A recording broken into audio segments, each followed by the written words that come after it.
इस वक्त press conference कर रहे हैं, सीधे लिए चलते हैं, सुनाते हैं क्या बोलते हैं। 42,000 1,42,000 को 25 दिन का रोजगार देके कह रहे हैं कि मैंने बहुत बड़ा कानून बना दिया। दूसरा कानून इन्होंने इंदिरा गांधी शहरी गारंटी योजना में भी 125 दिन का रोजगार गरीबों को दे रहे हैं। 90 दिन तक इनका महंगाई राहत कैंप में जो रजिस्ट्रेशन हुआ है वो है 4,39,000।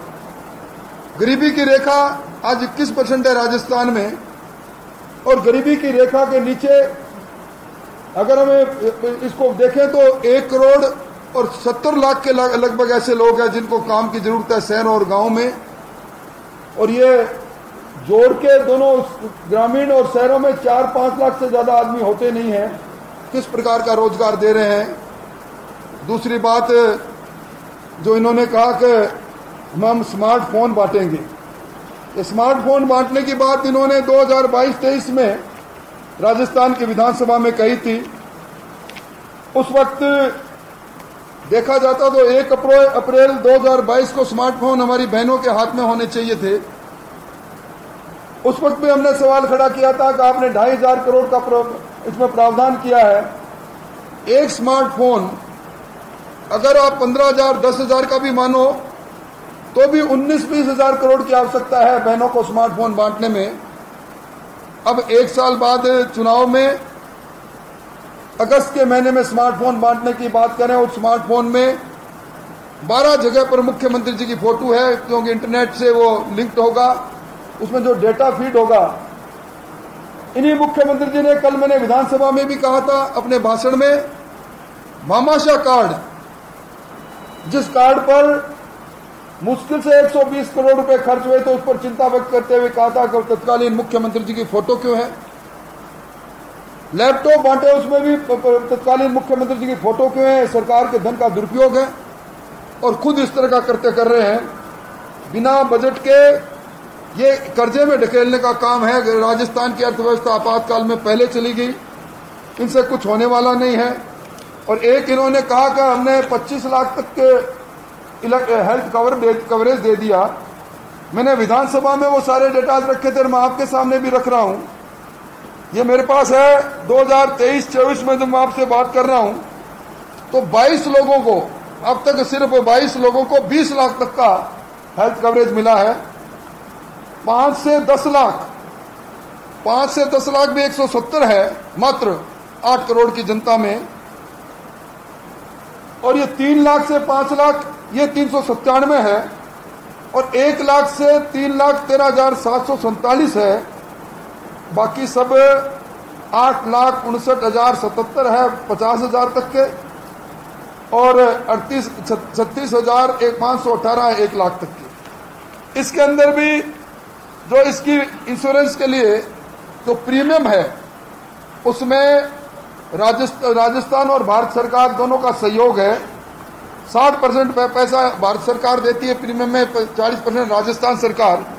पर राजस्थान सरकार की, भारत सरकार की कैप है 1,250 रुपए की अधिकतम। वो 1,250 रुपए भी उसमें सम्मिलित करते हुए 720 रुपए आज प्रीमियम के अंदर भारत सरकार के हैं। ये जो गैस सिलेंडर की बात कर रहे हैं, गैस सिलेंडर के अंदर भी 76 लाख लोग हैं जिनको ये गैस का कनेक्शन मिला हुआ है। और 76 लाख में इन्होंने अब तक जिनको गैस का सिलेंडर दिया है, और इन्होंने जो पैसे दिए हैं वो पैसे दिए हैं इन्होंने अब तक 13,90,000 को 59 करोड़ रुपए। तो 76 लाख लोगों को जो 500 रुपए के रिबेट देना था, इसमें भी 200 रुपए भारत सरकार के हैं, जो मैं विधानसभा में बोल चुका हूं। और इन्होंने सिर्फ एक काम किया है जो कालांतर में पहले भी होता रहा। पहले 750 रुपया मिनिमम पेंशन थी, अब उसको 1,000 किया इन्होंने। और तो नेता प्रतिपक्ष राजेंद्र राठौड़ ने प्रेस कॉन्फ्रेंस कर जमकर केंद्र सरकार पर निशाना साधा, भ्रष्टाचार के भी आरोप लगाए। और अब खबरों में आगे बढ़ेंगे। मुंबई में कारोबारी को धमकी मिली है। लॉरेंस बिश्नोई गैंग पर धमकी के आरोप लगे हैं। कारोबारी से 20 लाख रुपए की मांग की गई है। कारोबारी ने पुलिस को इसकी जानकारी दे दी है और पुलिस अब पूरे मामले को लेकर जांच में जुटी हुई है। तो एक बार फिर से लॉरेंस बिश्नोई के नाम पर धमकी मिली है, तो रुपयों की डिमांड की गई है। अब इस पूरे मामले को लेकर पुलिस जांच पड़ताल में जुटी हुई है।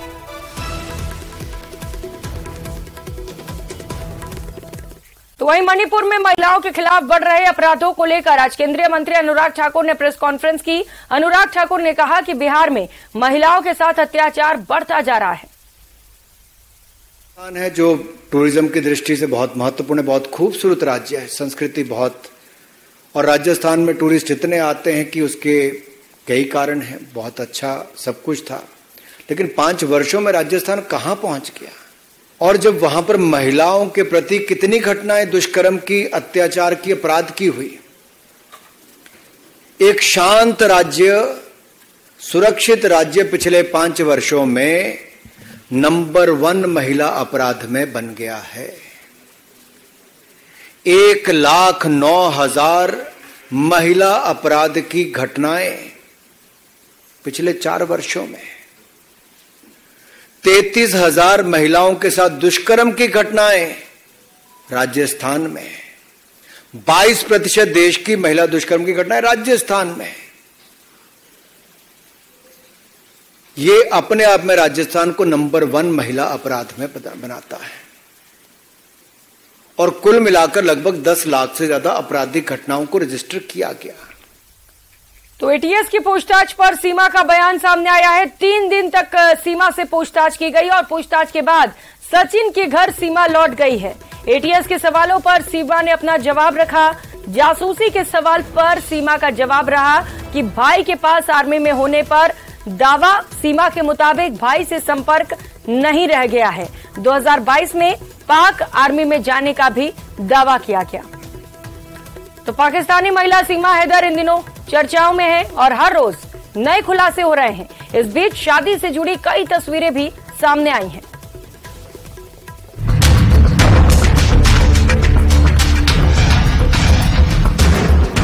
पबजी गेम के जरिए ग्रेटर नोएडा के रहने वाले सचिन मीणा के संपर्क में आई पाकिस्तानी महिला को लेकर हर रोज नए खुलासे हो रहे हैं।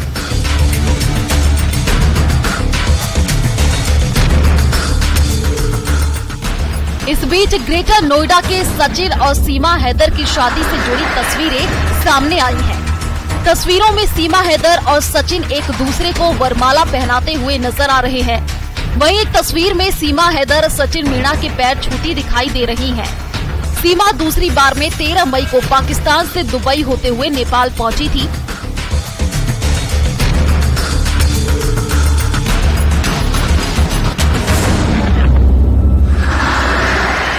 इसके बाद वो नेपाल से बस के जरिए ग्रेटर नोएडा आई। इससे पहले मार्च महीने में नेपाल में सीमा हैदर और सचिन की मुलाकात हुई थी।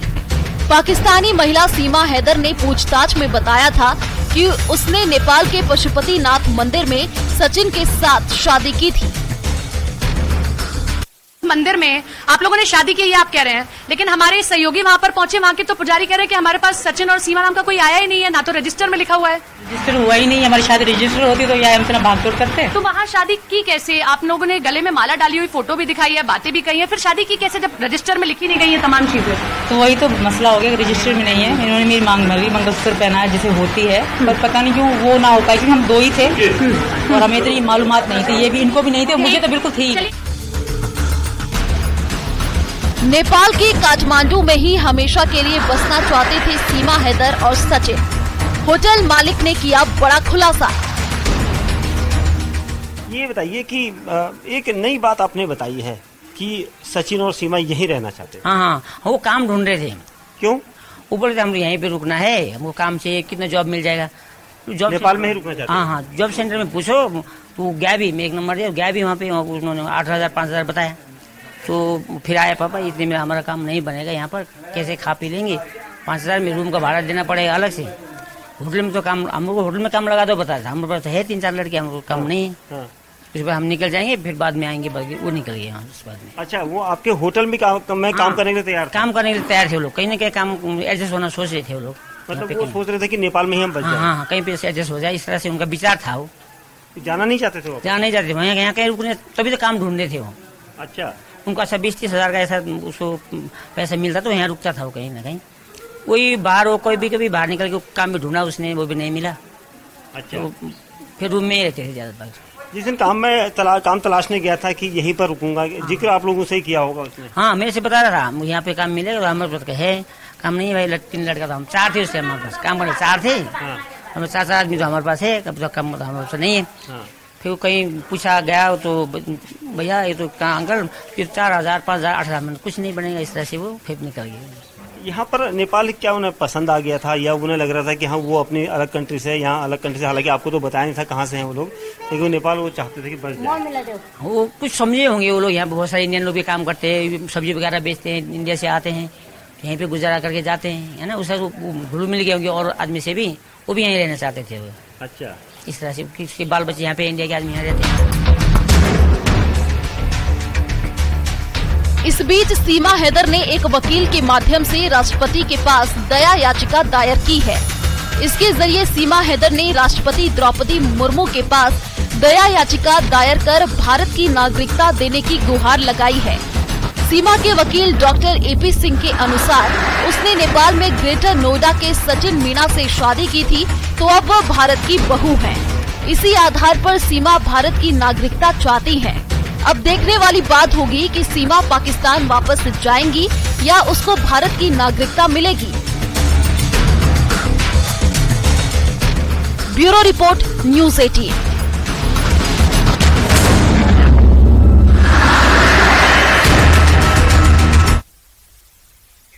उधर प्रधानमंत्री नरेंद्र मोदी ने आज 7वें रोजगार मेले में 70,000 से ज्यादा युवाओं को ज्वाइनिंग लेटर सौंपा। देश में 20 से भी ज्यादा राज्यों में 44 जगहों पर इसका आयोजन किया गया। पीएम मोदी सुबह 10:30 बजे वीडियो कॉन्फ्रेंसिंग के जरिए इस कार्यक्रम से जुड़े। पीएम मोदी ने नौकरी पाने वाले युवाओं से कहा कि 1947 में आज ही के दिन संविधान सभा ने तिरंगे के डिजाइन को फाइनल किया था। आज के दिन आपको नौकरी मिलना प्रेरणादायक बात है।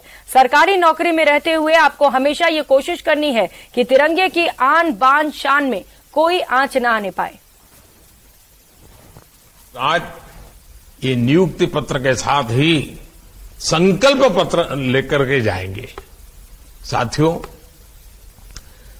जब सही नियत से फैसले लिए जाते हैं, सही नीति बनाई जाती है, तो उसके परिणाम भी अद्भुत होते हैं, अभूतपूर्व होते हैं।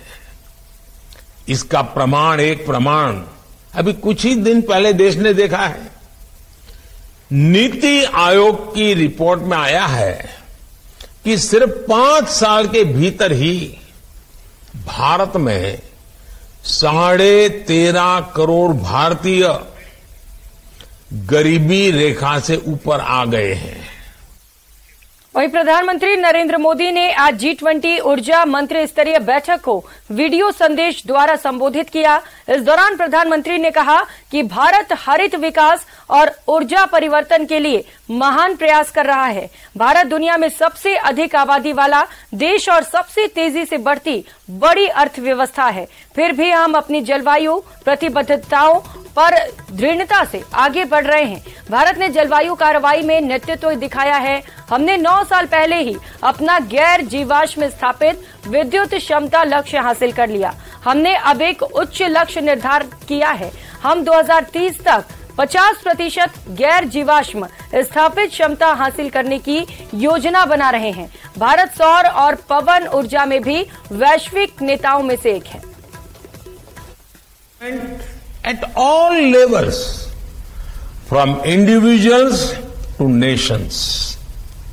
Friends, given our different realities, our pathways for energy transition are different. However, I firmly believe that our goals are the same. India is making great efforts in green growth and energy transition. और अब वो खबर आपको बताते हैं जिसे सुनकर आपका उत्साह दोगुना हो जाएगा और राम मंदिर को लेकर जो उत्सुकता आपके मन में है उसका भी समाधान हो जाएगा, क्योंकि भव्य राम मंदिर में जब रामलला विराजेंगे तो समारोह बेहद भव्य होगा और इसकी तैयारियां भी शुरू हो चुकी हैं। ये रिपोर्ट देखिए।